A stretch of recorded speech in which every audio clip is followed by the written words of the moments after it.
Okay, here we go. Deciphering Japan, episode 3. This one's about older people in Japan, right? Now, this episode, not too, I don't really have too much to complain, to contribute to on this one. It was kind of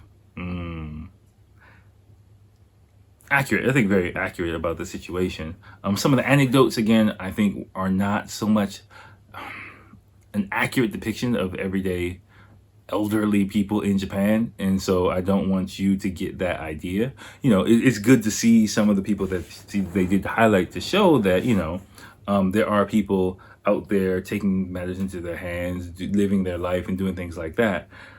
That doesn't represent the majority of elderly Japanese people I meet and interact with on an everyday basis. I'm not saying that's everyone. There are people who do their own thing, who are enjoying life in their own unique ways, but for the most part, I'm seeing people, you know, on their sofa watching NHK and daytime TV and pretty much living like a mundane life. And I would say that's probably true like everywhere you go, right? Like your average elderly person is not really living life to their fullest after they hit 60.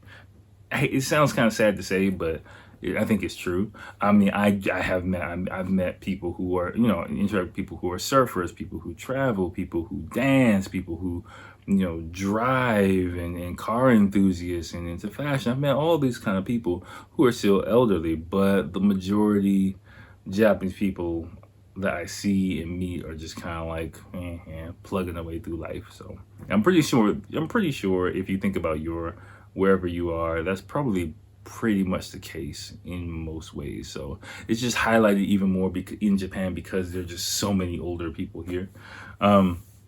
So that's that. Like the dancing lady.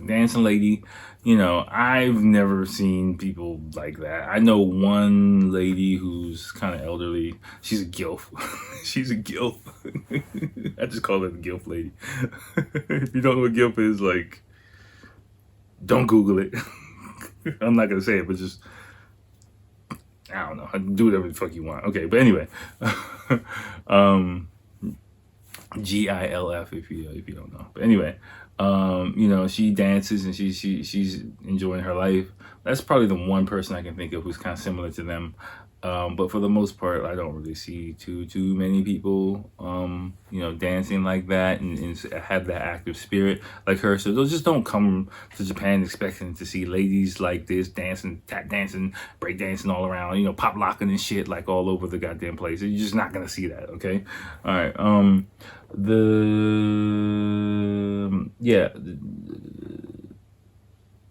Shoten guy, the old Shoten guy actually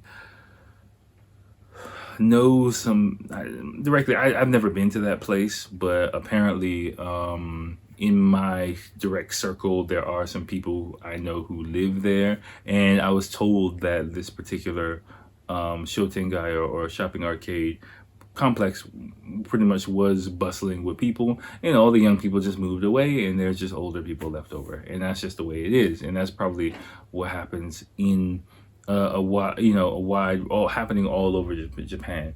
Now I'm gonna bounce around in the episode, not only in and around Tokyo, but especially more in the countryside, which is what leads to the Okutama kind of free houses type situation, right? Because some of these communities, they are wasting away. They're turning into ghost cities. Like, they don't have the infrastructure, they don't have the jobs. Pretty much jobs is the main thing, to attract younger people. So, Japan is going, you can kind of see a bit of what I believe was going to happen. Japan has to contract in some form or another in the future.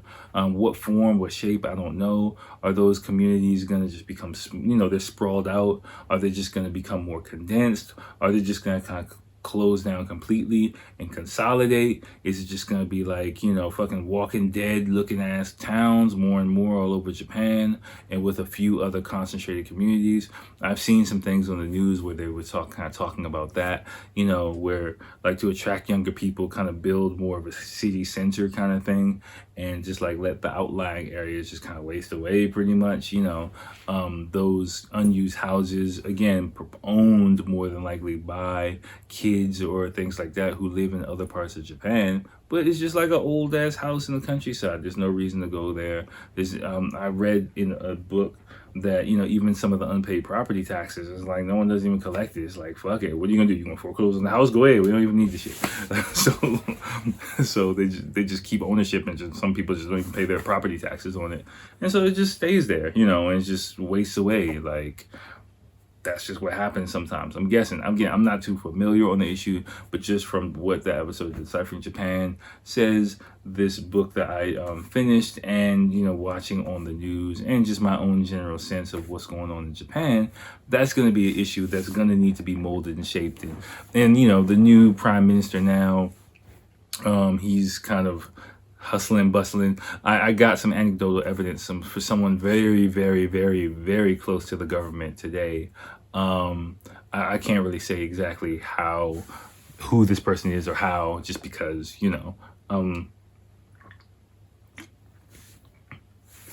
but he was telling me that the new Japanese prime minister is basically, all of the government officials are super, super fucking busy now because the new prime minister, Suda. Fuck, I don't even remember. I don't even fucking remember.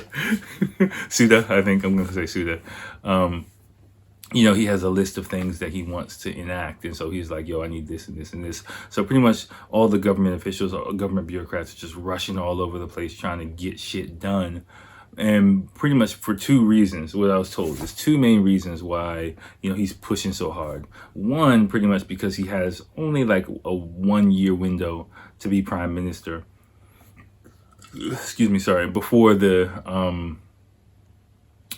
win over the favor of the Japanese people before the general elections next year. So in that time, pretty much, of course, he wants to continue to be prime minister if possible, so he has to kind of show and prove as much as he can, not so much as out of, I would say, passion, but out of like a sense of urgency. Otherwise he's definitely going to be out the window. And two, for the Liberal Democratic Party, which is the ruling party in Japan, to make sure that they stay in power and they keep their approval rating of the Japanese people, he has to kind of show and prove and continue to keep, Abenomics, or Prime Minister Abe's agenda going, and not let the ball drop on there. So apparently it's like all hands on deck inside of the central government, and they just got to push, or he's just pushing everyone really super hard to, get things enacted, get things moving. Generally, the pace in Japan doesn't really go that fast from the feeling that I'm getting from this person, but it seems like there is a sense of urgency, especially because Prime Minister Abe, former Prime Minister Abe, was in power for so long and was kind of more like a stabilizing force in Japan. And I think before that, which makes sense now that I think about it, because before that, the opposition party for the first time in like 50 years took power. So I'm guessing like, so that there's no window for any opposition party to take power, they want to kind of smoothly transition and keep the ball rolling. So that's some inside information for you guys for listening to this shit. But anyway, so yeah, like back to the whole Deciphering Japan issue. I just think that, Japan is definitely going to be transformed in the next 10, 20, 30, 40 years. And just the final point about this episode was that there was also a bit about technology and, Japanese innovation and things like that, used to kind of assist people and things like that, which is important. I think is very important, but and it's great. That's what Japan does well, innovating kind of, the obsessive compulsive nature of this country. Really, those kind of detailed innovations does really well. The one caveat for that, the first thing I thought about, like rewatching, just skipping through the episode again, was the fact, like with healthcare, especially for older people, manpower, is something that can't be duplicated, right? Not yet, not at this stage. We're still, 10, 20, maybe 30, 40, I don't know how many years away from, artificial intelligence that could really, on its own, manage healthcare. Or hopefully by the time I'm old and gray, there'll be a robot that can fucking wipe my ass and change my diapers, like, hopefully. but we're not there yet. And so no matter how many fucking exoskeleton suits you make, there has to be people to go in them. And that's something that's severely lacking in Japan.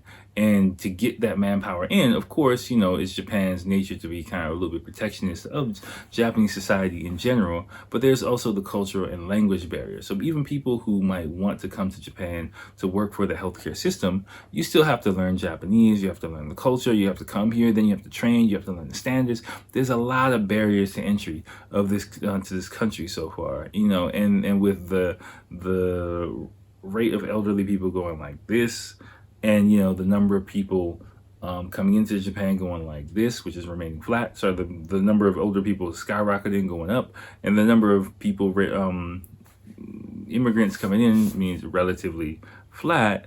That's gonna have to hit the wall somehow, some way. I don't really know how it will. I don't really know when it will. I don't really know what level it will, but it's going to. It has to, inevitably. So that's something else I'm kind of keeping my eye on. But generally, this episode, just for general information about Japan, I think a really strong episode, especially about the dynamics of the aging of Japan. I just wanted you to kind of understand that, some of the people depicted in this. Oh snap! I almost forgot one more thing. Just to go back to Okutama and that free house thing. One note that I made about this is, yeah, it sounds cool. You just register with the town, 15 years, boom, you're there. But please think about it in a few ways. Newness is really important in Japan. So for you, your hipster ass, like, dude, give me a free house. Yeah, shit looks cool. It's a funky ass Japanese house. Yeah, I'm going to live there.